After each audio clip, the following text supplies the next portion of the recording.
يا أيها الذين آمنوا إذا قيل لكم تفسحوا في المجالس فافسحوا يفسح الله لكم وإذا قيل انشزوا فانشزوا يرفع الله الذين آمنوا منكم والذين أوتوا العلم درجات والله بما تعملون خبير.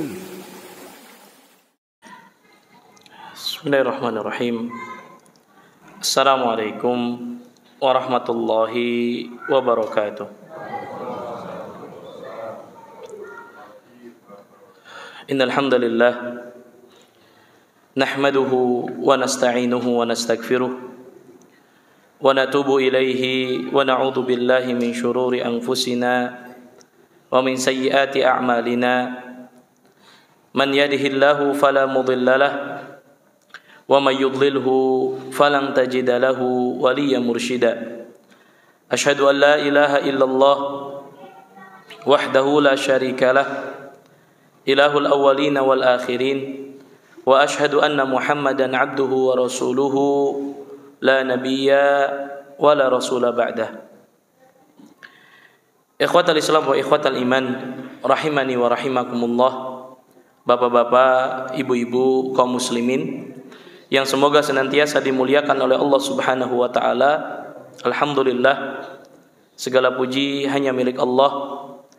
Kita senantiasa bersyukur kepadanya atas segala limpahan nikmat serta karunia yang Allah Subhanahu wa taala senantiasa anugerahkan kepada kita, sehingga alhamdulillah pada subuh kali ini kita masih diberikan kesehatan dan juga keberkahan umur untuk kembali kita melanjutkan kajian kita membahas satu buku yang saya tulis terkait dengan memetik hikmah dari tuduhan orang munafik terhadap Ibunda Aisyah radhiyallahu taala anha, di mana pada pertemuan pekan yang lalu kita sudah mulai membahas terkait dengan muqaddimah biografi singkat dari Ibunda Aisyah radhiyallahu taala anha, bagaimana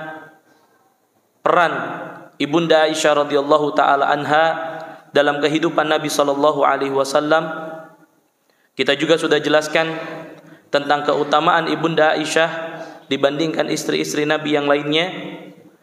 Kita juga sudah jelaskan bagaimana kecerdasan Ibunda Aisyah radhiyallahu taala anha dan hal-hal yang berkaitan dengan kepribadian Ibunda Aisyah radhiyallahu taala anha.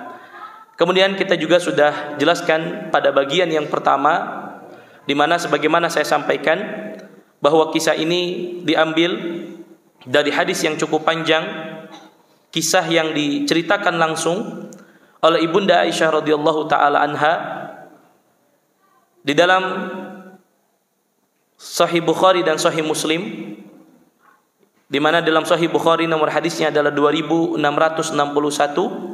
dan di Sahih Muslim 2770. Dari hadis yang panjang itu saya mencoba untuk membuat bagian per bagian, dan setiap bagiannya insyaallah akan kita ambil fawaid, kita ambil hikmah, kita ambil pelajaran dari banyak sisi. Apakah itu pelajaran akidah, ibadah, muamalah, dan juga rumah tangga. Ikhwatal Islam wa ikhwatal iman rahimani wa rahimakumullah. Pada bagian yang pertama sudah kita jelaskan di mana kisah ini bermula dari kebiasaan baginda Nabi sallallahu alaihi wasallam apabila beliau pergi safar untuk berperang, maka beliau akan mengundi dengan anak panah siapa di antara istri-istri beliau yang akan menemani beliau untuk safar.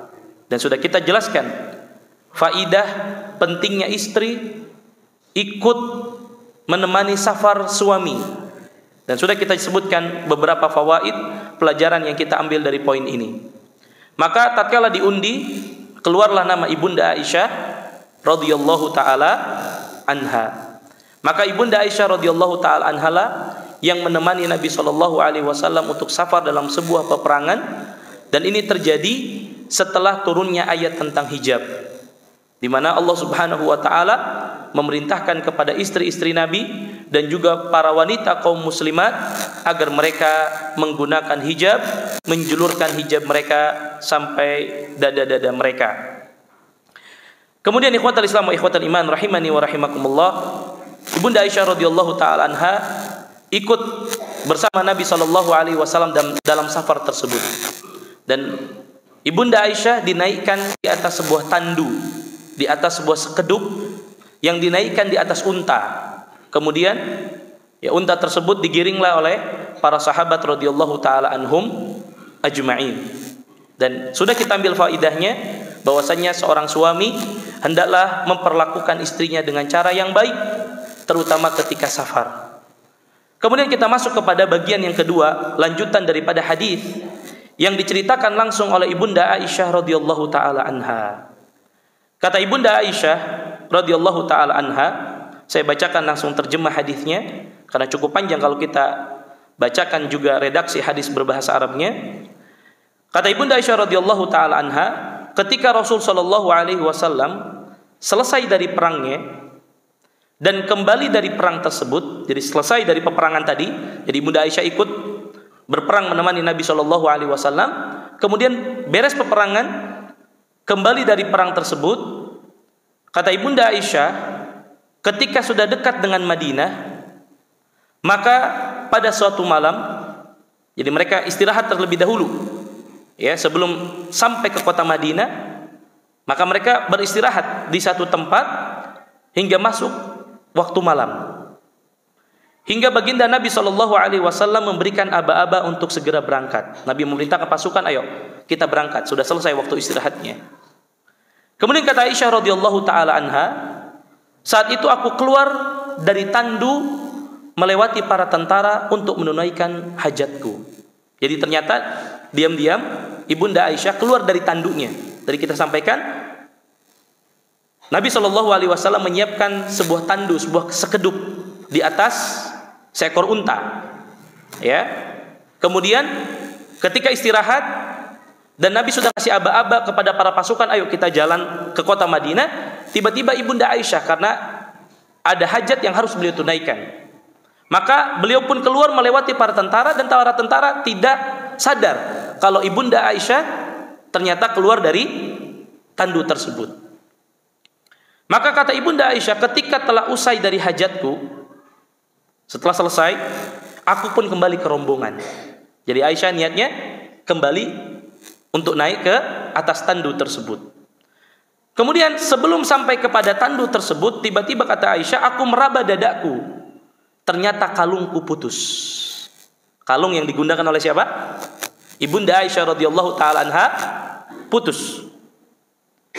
Lalu aku pun kembali untuk mencari kalungku. Maka Aisyah kembali lagi ke tempat dia buang hajat tadi untuk mencari apa?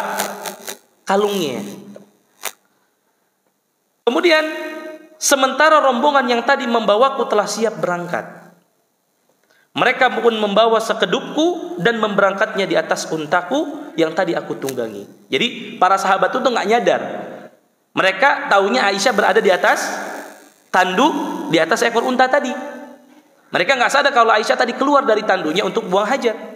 Ketika akan kembali dari buang hajatnya, Aisyah meraba dadanya, ternyata kalungnya nggak ada. Balik lagi untuk mencari kalungnya. Ternyata rombongan apa? Berangkat.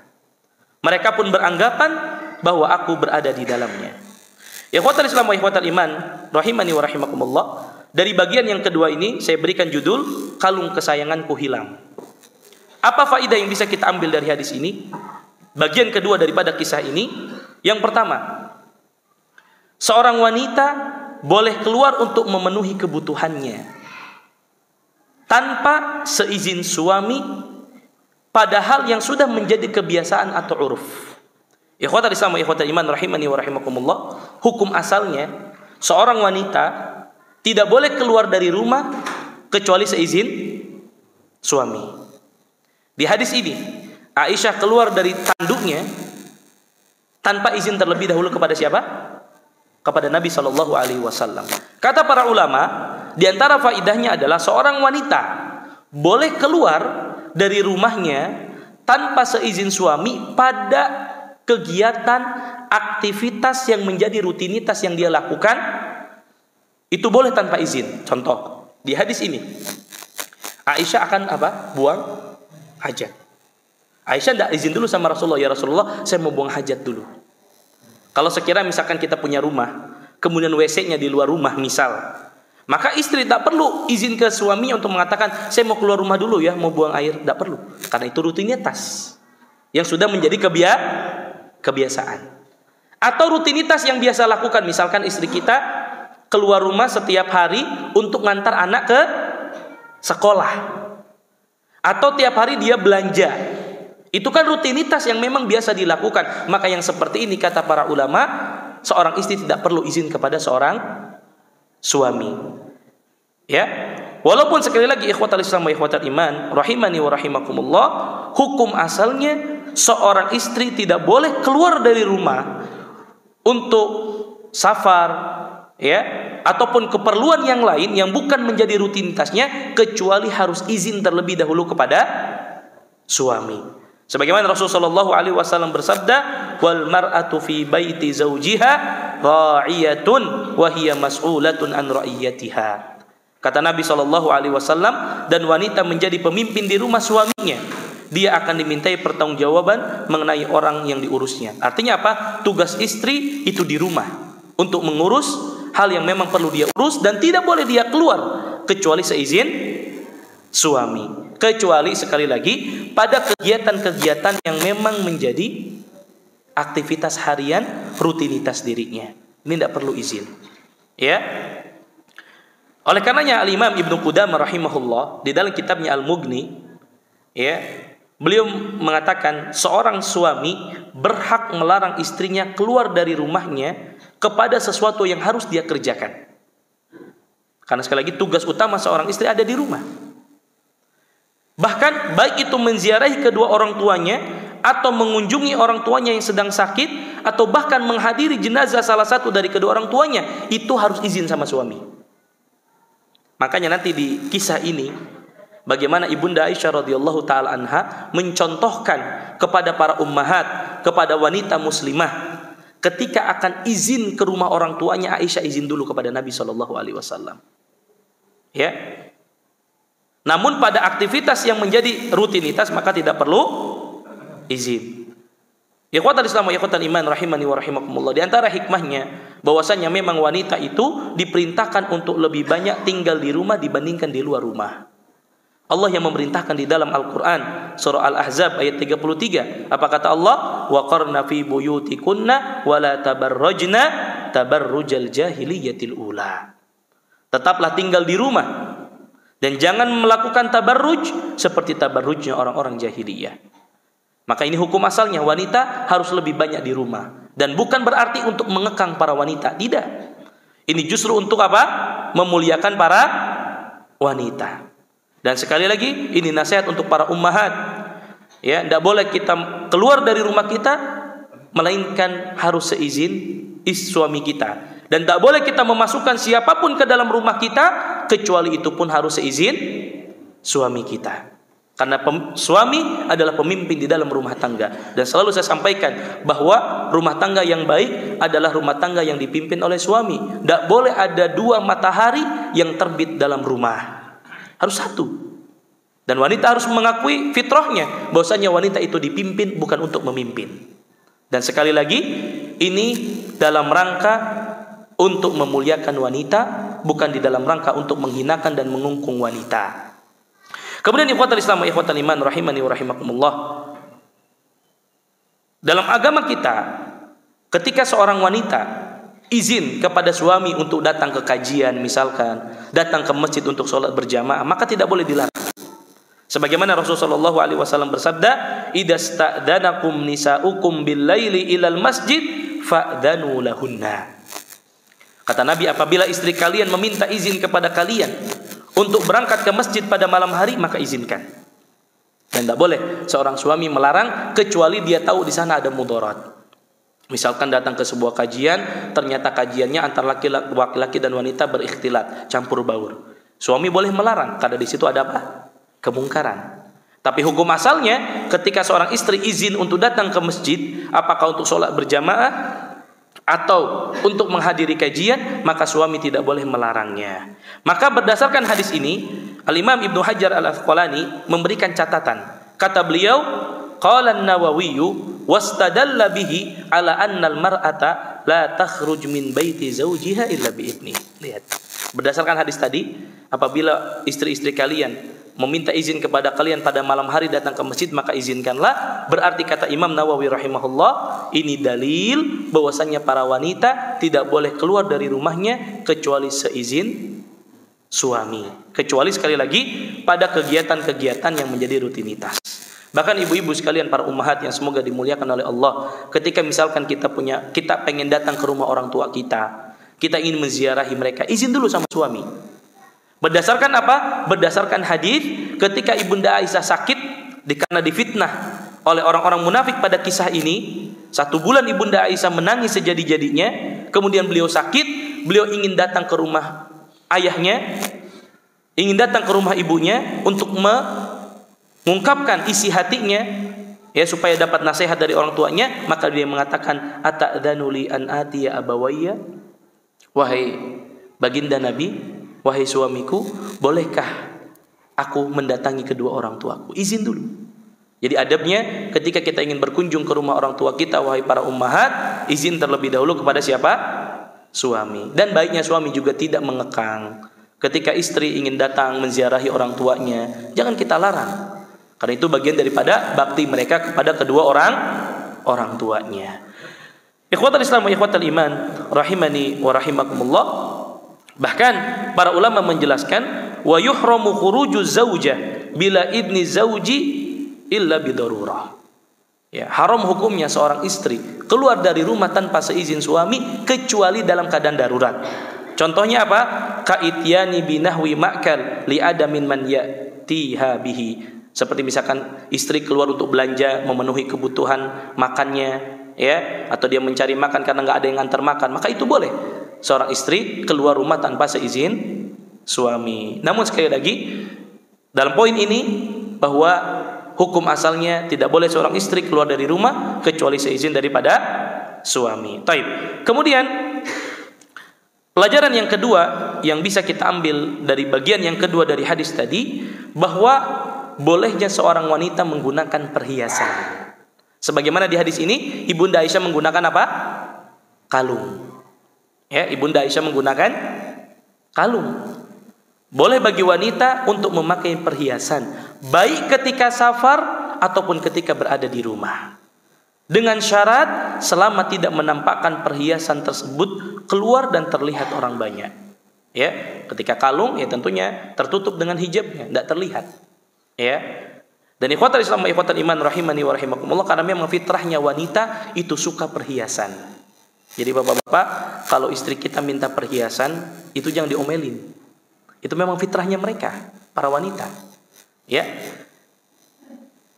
Yang kita harus khawatir adalah kalau kita punya anak laki-laki, dia minta pakai cincin, dia minta pakai kalung. Nah, ini nggak boleh.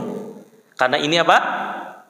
Tidak sesuai dengan fitrahnya. Tapi kalau kita punya anak perempuan, kemudian dia minta dibelikan perhiasan, selama kita mampu maka belikan.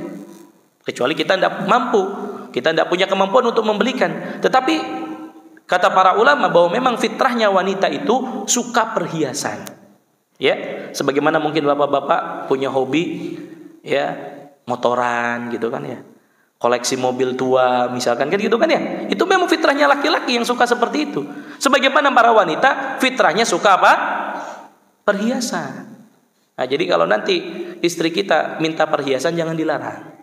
Kalau kita belum punya maka kita bilang, nanti tunggu saya punya uang. Ya, jangan bilang kamu nih minta perhiasan terus. Nah, gitu kan. Itu fitrahnya wanita. Ya, fitrahnya wanita suka terhadap perhiasan. Dan begitu banyak dalil baik di dalam Al-Quran ataupun di dalam hadis Nabi yang menjelaskan kepada kita bolehnya perhiasan emas digunakan oleh para wanita, dan itu menunjukkan akan ya feminimnya para wanita. Hanya saja sekali lagi kita ingatkan kepada kaum muslimin bahwa laki-laki tidak boleh menggunakan perhiasan dari emas. Dia pakai anting dari emas, pakai cincin dari emas, pakai kalung dari emas. Ini ya bertentangan fitrahnya dengan fitrah kelaki-lakiannya. Adapun para wanita, maka dibolehkan dia menggunakan perhiasan. Di antara dalilnya adalah disebutkan dalam sebuah hadis dengan derajat yang hasan dari sahabat yang mulia Ali bin Abi Thalib radhiyallahu taala an, pernah satu hari Nabi sallallahu alaihi wasallam mengambil secari kain sutra. Kemudian Nabi ambil dan ditaruh di tangan kanannya, dan Nabi mengambil emas dan Nabi taruh di telapak tangan kirinya. Kemudian Nabi bersabda, "Inna hadaini haramun ala dzukuri ummati." Sesungguhnya dua hal ini diharamkan untuk digunakan oleh kalangan laki-laki daripada umatku. Karena laki-laki tidak boleh menggunakan kain sutra dan tidak boleh menggunakan emas. Ini penting untuk kita saling mengingatkan, karena tidak sedikit di antara kaum muslimin, misalkan dalam sebuah pernikahan, ya, dia bukan hanya memberikan cincin emas kepada istrinya, dia pun menggunakan cincin emas. Ini tidak boleh. Haram hukumnya seorang laki-laki menggunakan apa? Perhiasan emas. Adapun dia menggunakan cincin misalkan dari apa? Dari perak, ya, dan lain sebagainya, maka itu masih dibolehkan. Adapun menggunakan cincin dari emas, ini tidak boleh. Apalagi laki-laki pakai anting, ya, pakai kalung. Nah, itu menjadi ciri khas wanita dan ini nggak boleh. Dan itu bagian kita menjaga fitrah kelaki-lakian anak-anak kita. Kalau anak-anak kita, ya, walaupun mungkin bercanda pakai anting, pakai kalung, nggak boleh. Ya, itu dalam rangka pendidikan supaya fitrah anak-anak kita lurus. Adapun kita punya anak wanita, kita belikan dia anting, kita belikan dia kalung, itu bagian daripada menjaga fitrah anak wanita. Karena memang perhiasan itu, terutama perhiasan emas, boleh digunakan oleh para wanita. Dalam riwayat Ibnu Majah, Nabi mempertegas hilla li inathihim. Sesungguhnya ya emas dan sutra tadi halal bagi perempuan mereka dan haram bagi para lelaki, ya. Dan banyak sekali ikhwatul Islam, ikhwatul iman rahimani wa rahimakumullah. Kalau kita membacakan dalil-dalil yang menunjukkan akan ya fitrahnya wanita itu menyukai emas, menyukai perhiasan. Taib. Ikhwatul Islam, ikhwatul iman rahimani wa rahimakumullah. Kita masuk kepada bagian yang ketiga. Saya beri judul mereka tidak sadar. Kata Ibunda Aisyah radhiyallahu taala anha, "Wa kanatin nisa'u idjaka khifafan lam yuhabbalna wa lam yagshahunna al-laham." Kata Aisyah, pada masa itu perempuan-perempuan itu rata-rata ringan, enggak gemuk-gemuk, enggak berat, ya, dan tidak banyak dagingnya. Artinya apa? Wanita pada zaman itu ya enggak gemuk-gemuk, ya, karena mungkin mereka jaga makanan yang mereka konsumsi dan lain sebagainya. Kata Ibunda Aisyah, mereka para wanita pada zaman itu hanya sedikit makannya, ya, tidak seperti kita zaman sekarang, ya. Makanya mereka tidak curiga dengan sekeduk yang ringan, kata Aisyah, ketika mereka mengangkat dan membawanya. Jadi setelah tadi Ibunda Aisyah tertinggal, pasukan jalan, karena menganggap Aisyah berada di mana? Di atas tandu tersebut. Karena memang para wanita saat itu ringan, tidak gemuk-gemuk, makanya dibawalah apa tadi? Untanya tadi. Dipikir Aisyah ada di atas unta tersebut, ya. Sehingga mereka tidak curiga dengan sekedup yang ringan ketika mereka mengangkat dan membawanya. Kemudian kata Aisyah, di samping itu usiaku sangat masih belia. Karena kita tahu kemarin sudah kita ceritakan, Ibunda Aisyah dinikahi oleh Nabi SAW pada umur 6 tahun dan mulai berumah tangga bersama Nabi pada umur 9 tahun. Mereka membawa unta dan berjalan. Aku pun menemukan kalungku, kata Aisyah. Jadi Aisyah cari terus, mana kalungku? Ketika meraba dadanya tidak ada kalungnya, balik lagi ke tempat buang hajatnya, dicari ternyata dapat lagi kalungnya. Ya. Setelah para tentara tadi berlalu, semuanya sudah pergi. Lantas aku datang ke tempat mereka yang tadi mereka berkumpul dan beristirahat. Ternyata tempat itu tidak ada orang, ya, yang memanggil dan menjawab. Lalu aku pun bermaksud ke tempat tadi di waktu aku berhenti. Kemudian lihat, disinilah pintarnya dan cerdasnya Ibunda Aisyah radhiyallahu taala anha. Dia tidak panik. Ya, ketika dia lihat pasukan sudah pergi semua, nggak ada satupun yang tersisa di tempat istirahat tadi, maka Aisyah berpikir, saya akan tetap di sini. Aku beranggapan bahwa mereka akan merasa kehilangan diriku, lalu kembali lagi untuk mencariku. Karena kalau Aisyah kejar, belum tentu kekejar. Nah, nanti kita lihat di sini pelajaran pentingnya adalah cerdasnya Aisyah radhiyallahu taala anha. Biasanya para wanita ketika dalam keadaan kondisi seperti ini, bayangkan Pak, di padang pasir, jauh dari tempat manapun, keadaan malam hari, tertinggal dari pasukan sendirian, kira-kira gimana ibu-ibu? Panik kalau ibu-ibu. Bahkan mungkin teriak-teriak gitu kan. Bahkan kadang mungkin pingsan saking takutnya. Atau mungkin dia bingung saking stresnya, jalan sana jalan sini. Tapi lihat bagaimana tenangnya dan cerdasnya Ibunda Aisyah radhiyallahu taala anha. Dia memilih untuk apa? Berdiam di tempat yang sama dengan anggapan bahwa pasukan merasa kehilangan, Nabi merasa kehilangan gak ada Ibunda Aisyah, pasti Nabi akan mengutus untuk apa? Menjemput siapa? Ibunda Aisyah radhiyallahu taala anha. Maka ada beberapa pelajaran dari faidah yang ketiga. Yang pertama, kita tidak boleh berlebihan saat makan.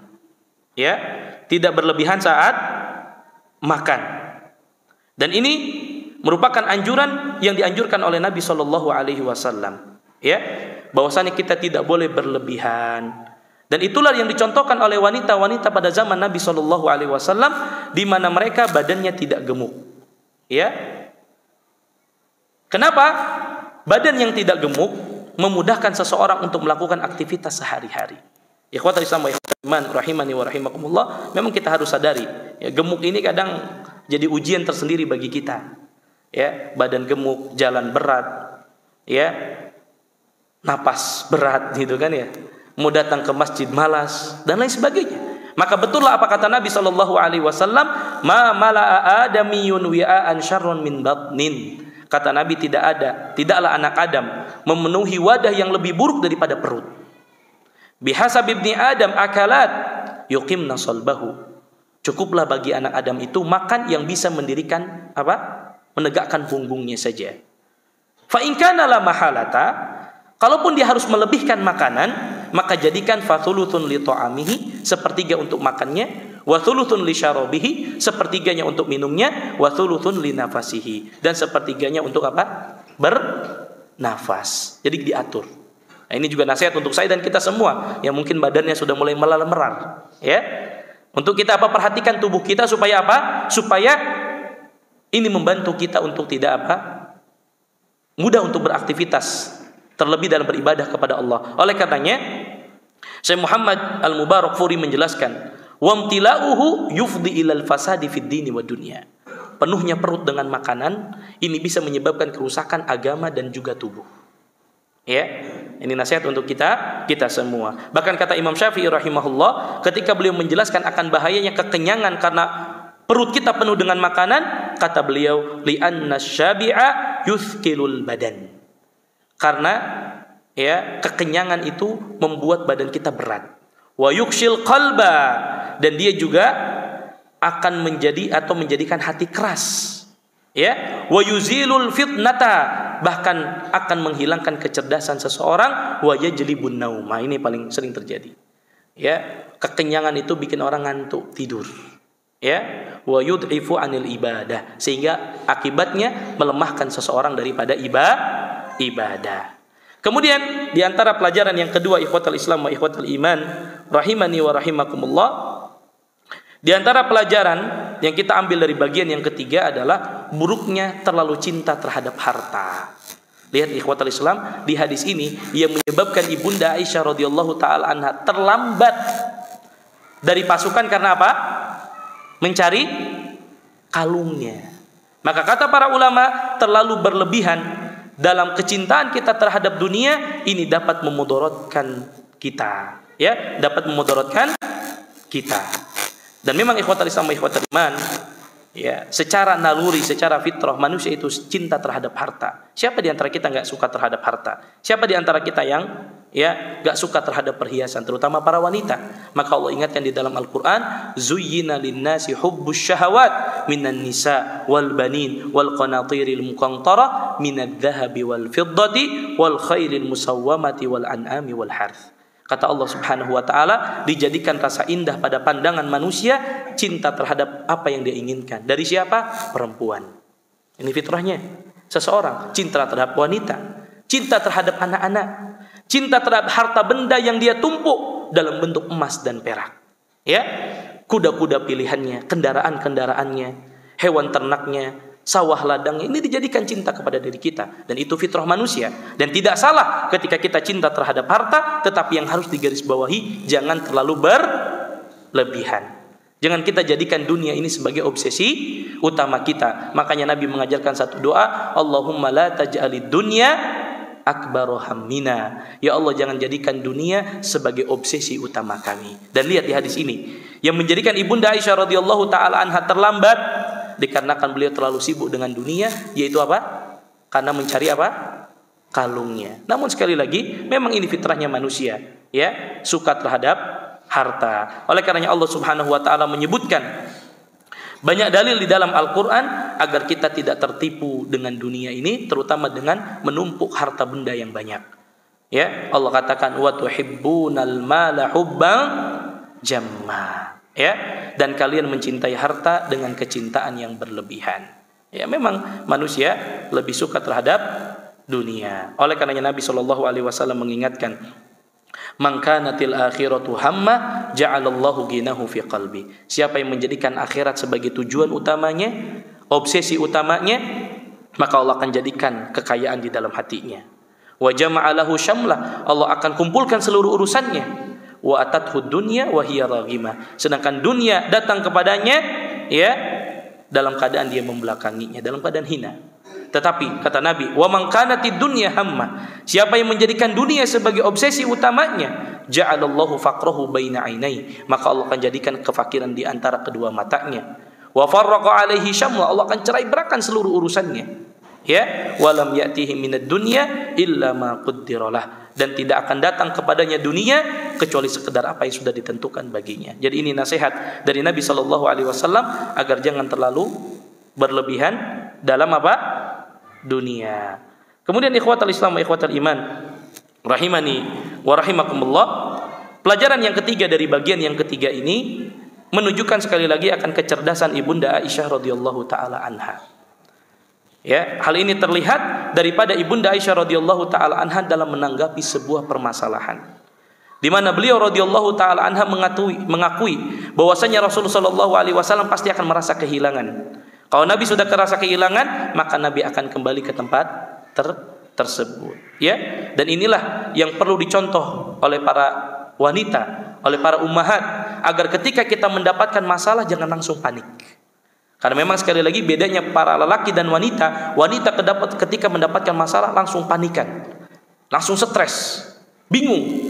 Kadang kebingungan itulah yang menjadikan hati mereka tidak tenang. Tapi lihat bagaimana Ibunda Aisyah dalam mengelola masalah. Ketika beliau sendirian, tertinggal oleh pasukan, beliau tidak panik, ya, tapi beliau berpikir dengan jernih bagaimana agar beliau mendapatkan solusi, dan beliau berpikir lebih baik saya berada di tempat ini saja, tidak perlu pergi, supaya dengan keyakinan bahwa pasukan merasa kehilangan dan akan kembali lagi bertemu dengan Ibunda Aisyah radhiyallahu taala anha. Kemudian pelajaran penting yang keempat yang bisa kita ambil dari bagian ini, bahwasanya Nabi dan para sahabat tidak tahu perkara yang gaib. Betul atau tidak?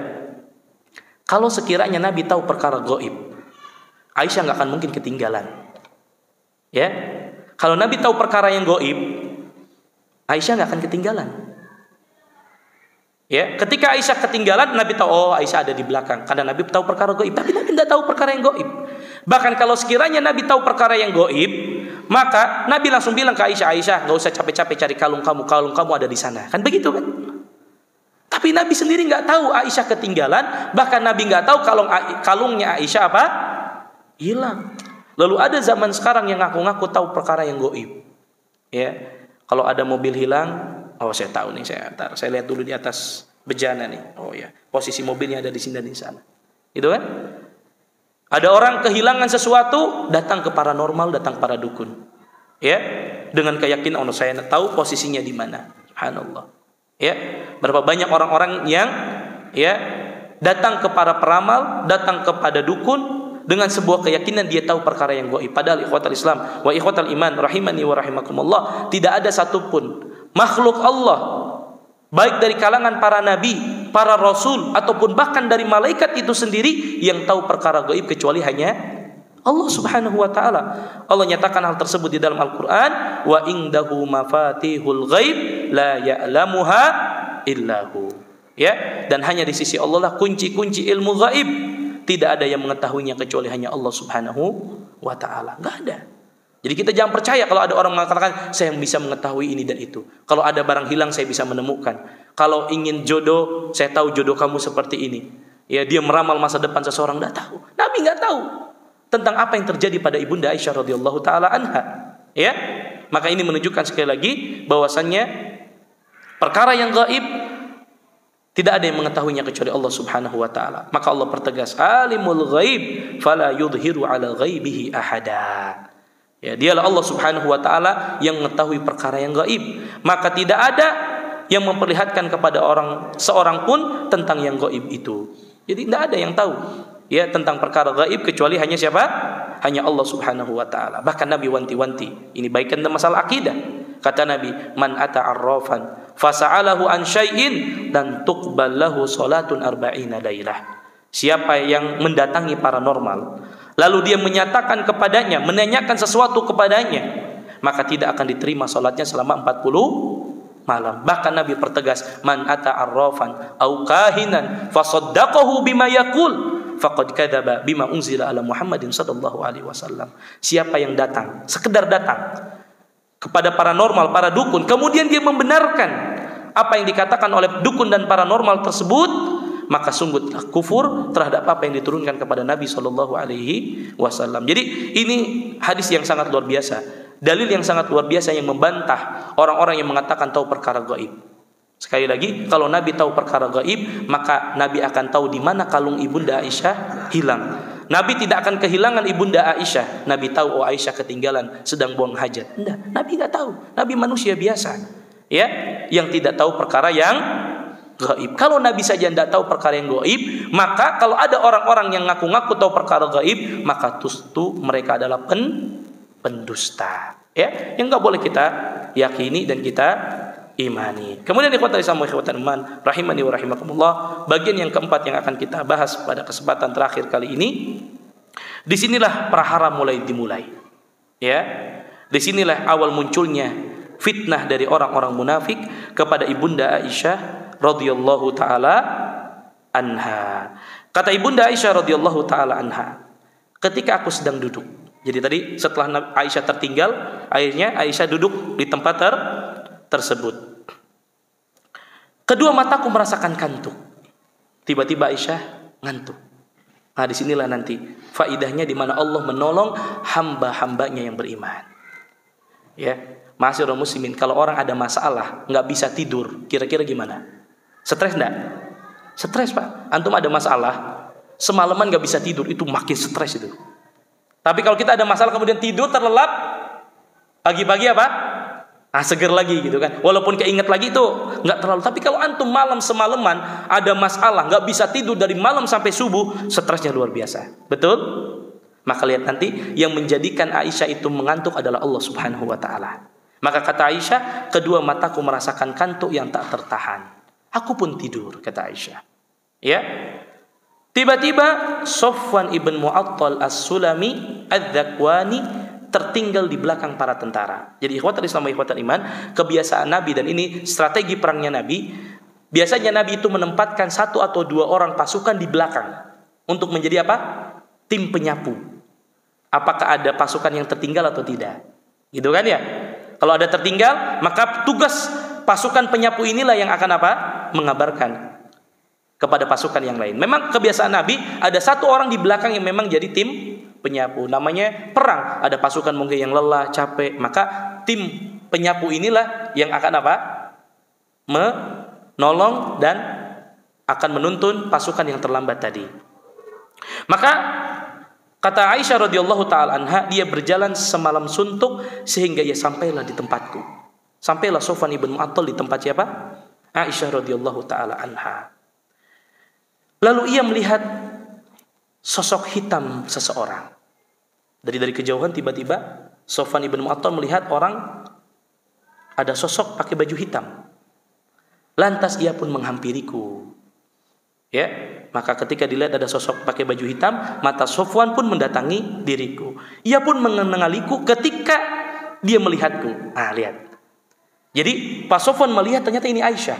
Pertanyaannya, kok Sofwan tahu ini Aisyah? Karena dulu belum sempat turun ayat tentang hijab, ya, yang mungkin memerintahkan wanita untuk menggunakan apa? Niqab. Sehingga pernah bertemu dengan Aisyah radhiyallahu taala anha dan tahu dia itu Aisyah. Tapi lihat, sungguh kata Aisyah, dia pernah melihatku sebelum ayat hijab turun. Aku pun terbangun ketika aku mendengar bacaan istirja'nya.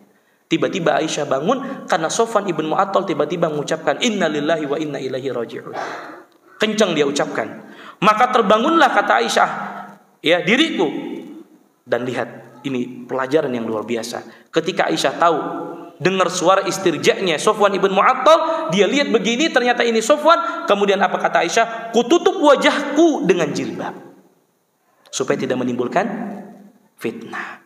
Langsung ditutup wajahnya oleh Aisyah radhiyallahu taala anha. Demi Allah, kata Aisyah, ia tidak mengajak bicara dan aku tidak mendengar sepatah kata pun dari mulutnya selain ucapan istirja. Lihat, dia nggak nanya, ini Aisyah ya? Aisyah, kok kamu di sini? Dan enggak. Dan diajak ngomong Aisyah kecuali hanya Sofwan ibn Mu'attal mengucapkan apa? Inna lillahi wa inna ilaihi raji'un. Dari sinilah nanti ada pelajaran, ya, bagaimana seorang laki-laki menjauhi fitnah ketika menemukan wanita yang ketika itu tidak ada seorang pun. Ya, kata Aisyah, demi Allah, ya, dia tidak mengajak aku berbicara dan tidak mendengar sepatah kata pun dari mulutnya selain ucapan istirja sehingga dia menderumkan kendaraannya. Jadi siapa? Sofwan ibn Mu'attal ini pakai, ya, kendaraan, ya, pakai kuda atau untanya. Selanjutnya dia tidak berkata, namun dia menuntun kendaraan sehingga kami dapat menyusul para tentara. Jadi cuman dia suruh Aisyah naik ke atas kendaraannya, kemudian apa binatangnya tadi dituntun oleh Sofwan ibn Mu'attal dan Aisyah berada di atas kendaraan tersebut hingga mereka dapat menyusul siapa? Tentara yang tadi yang sudah berjalan. Nah, disinilah prahara mulai terjadi. Maka binasalah, kata Aisyah, orang yang memanfaatkan kejadian ini menuduh ibunda Aisyah berzina, berselingkuh dengan Sofwan ibn Mu'attal. Orang-orang memperbesar masalah ini, dan orang yang paling memperbesar masalah ini adalah Abdullah ibn Ubay ibn Salul, gembongnya orang munafik yang ada di kota Madinah. Ikhwatul Islam wa ikhwatul iman, rahimani wa rahimakumullah. Terakhir, ada beberapa pelajaran yang bisa kita ambil dari bagian yang keempat. Kita ada 10 bagian, insyaallah besok terakhir kita ambil 6 bagian. Ikhwatul Islam wa ikhwatul iman, rahimani wa rahimakumullah. Pelajaran pertama tentang pentingnya ada pasukan penyisir yang bertugas di belakang ketika jihad di jalan Allah Subhanahu wa taala. Dan ini bagusnya strategi perang Nabi sallallahu alaihi wasallam, di mana Nabi selalu menempatkan pasukan untuk menyisir, menyapu, ya, apabila ada pasukan yang lelah, tertinggal dan lain sebagainya. Yang kedua, anjuran menggunakan hijab dan menjaga aurat dari laki-laki yang bukan mahram. Lihat, ini pelajaran yang paling penting, ikhwatul Islam. Bagaimana ibunda Aisyah radhiyallahu taala anha mengajarkan kepada kita, tatkala melihat Sofwan ibn Mu'attal, ibunda Aisyah langsung apa? Tutup wajahnya. Padahal lihat, Aisyah radhiyallahu taala anha tahu Sofwan ibn Mu'attal ini seorang sahabat. Dan seorang sahabat itu sudah dapat rekomendasi dari Allah. Mereka adalah orang-orang terbaik. Ya, tapi bagaimanapun fitnah wanita terhadap laki-laki itu besar.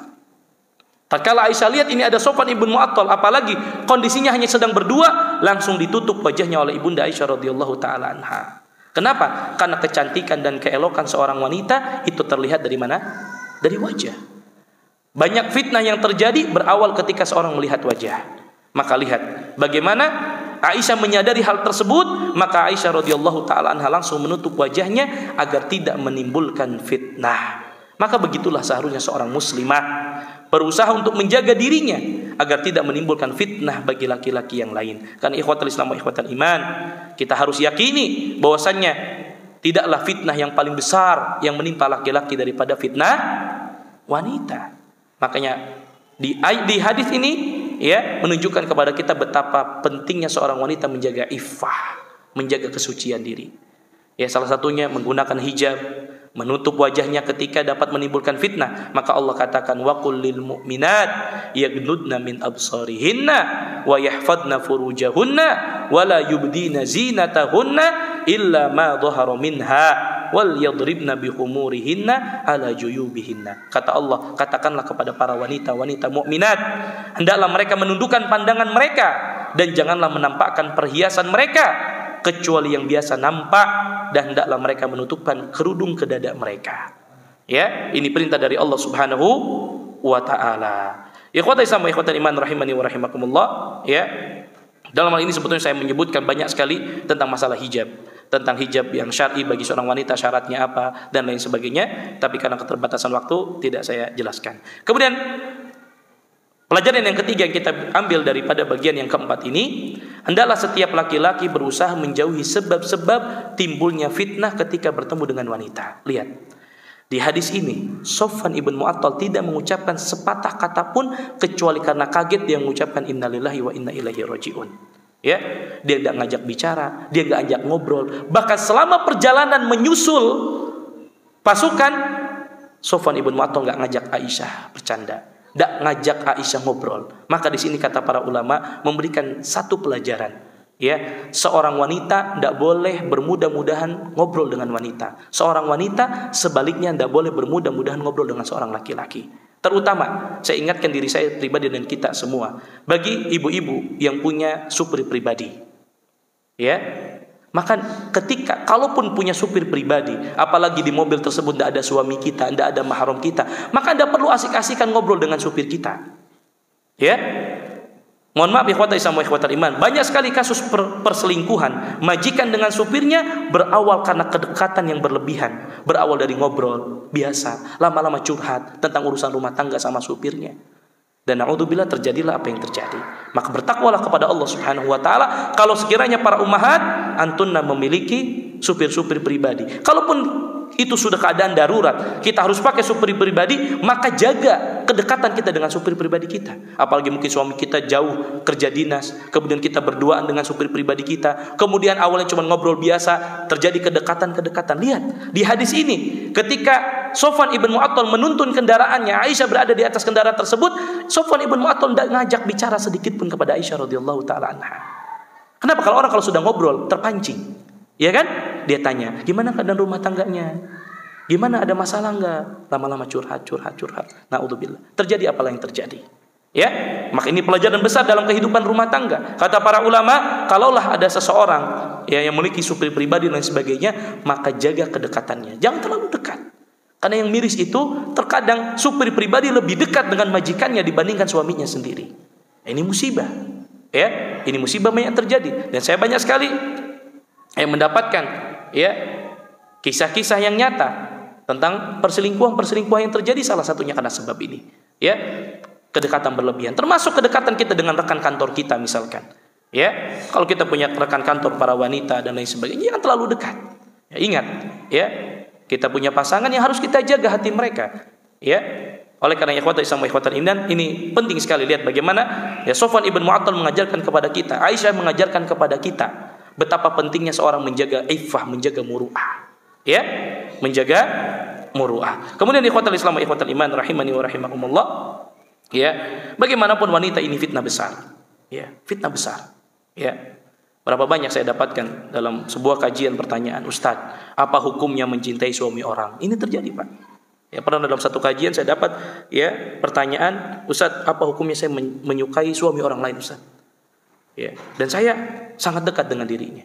Dan kasus-kasus perselingkuhan yang lainnya, na'udzubillah. Ya, karena kurang memperhatikan adab-adab tadi. Ya, bukankah Nabi sudah mengingatkan jauh-jauh hari, ma taraktu ba'di fitnatan adarru 'ala rijali minan nisa. Tidaklah aku tinggalkan fitnah yang lebih besar bagi kalangan laki-laki daripada fitnah wanita. Siapapun dari kita, ya, punya potensi besar terfitnah oleh para wanita, illa man rahim rabbuh. Kecuali orang-orang yang diberikan rahmat oleh Allah Subhanahu wa taala. Maka jaga pergaulan kita, jaga adab kita kepada lawan jenis. Kemudian ikhwatul Islam wa ikhwatul iman rahimani wa rahimakumullah, pelajaran berikutnya secara singkat, hendaklah seorang yang ingin berkhidmah kepada wanita yang bukan mahramnya hendaklah berkhidmah dari belakang hijab.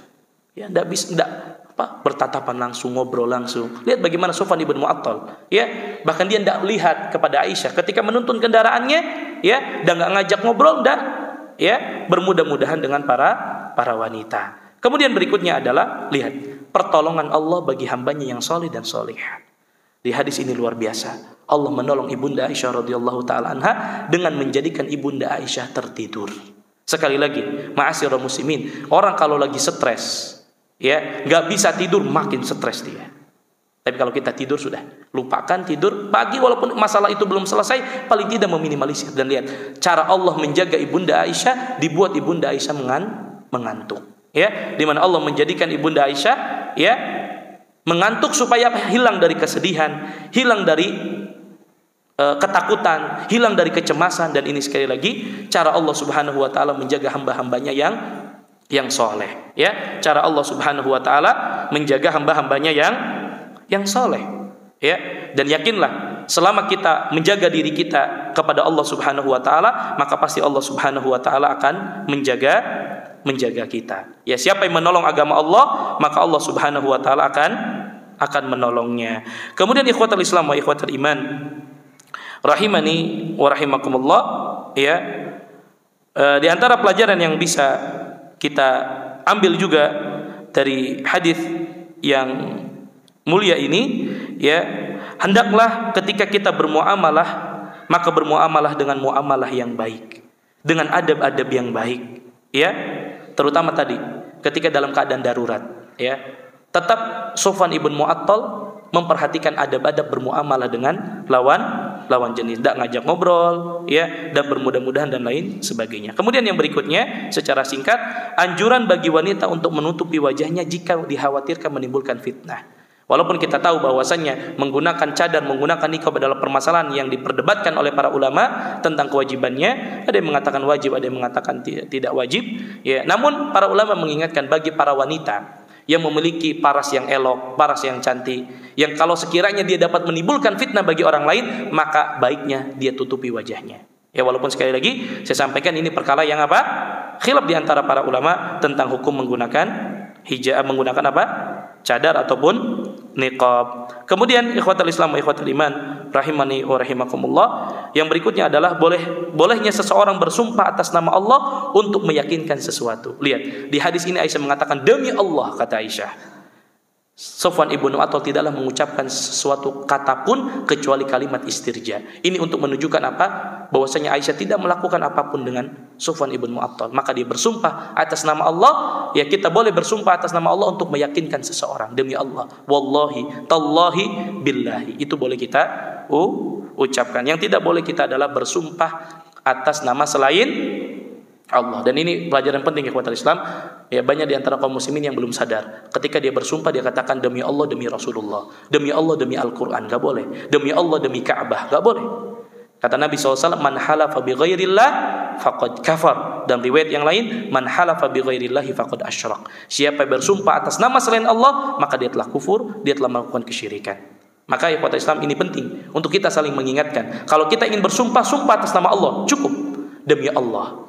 Ya, tidak boleh kita katakan demi Allah, demi Rasulullah, demi Allah, demi Al-Quran, demi Allah, demi Ka'bah, nggak boleh. Ya, hanya cukup katakan demi Allah, karena hanya Allah lah yang berhak untuk bersumpah atas nama makhluknya. Adapun Allah bersumpah atas makhluknya demi matahari, demi bulan, demi waktu dan lain sebagainya. Adapun makhluk tidak boleh bersumpah kecuali atas nama Allah Subhanahu wa ta'ala.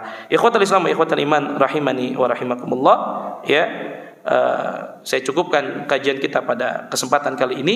Kita baru pada bagian yang keempat. Masih ada 6 bagian yang insya Allah akan kita tuntaskan besok insya Allah ta'ala, sampai pelajaran terakhir yang akan kita ambil ketika Allah Subhanahu wa ta'ala membebaskan ibunda Aisyah dari tuduhan orang-orang munafik terhadap ibunda Aisyah radhiyallahu taala anha.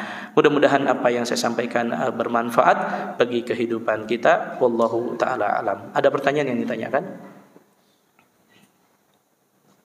Cukup?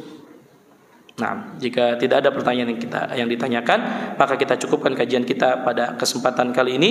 Insyaallah nanti kita masuk kepada bagian yang kelima, ke-6, ke-7, ke-8, ke-9 dan ke-10 beserta faidah-faidah yang dapat kita petik dari kisah yang sangat agung ini. Wallahu taala alam wa sallallahu ala nabiyina Muhammad. Kita tutup dengan doa kafaratul majlis. Subhanakallahumma wa bihamdika asyhadu an la ilaha illa anta astaghfiruka wa atubu ilaik. Tsumma assalamu alaikum warahmatullahi wabarakatuh.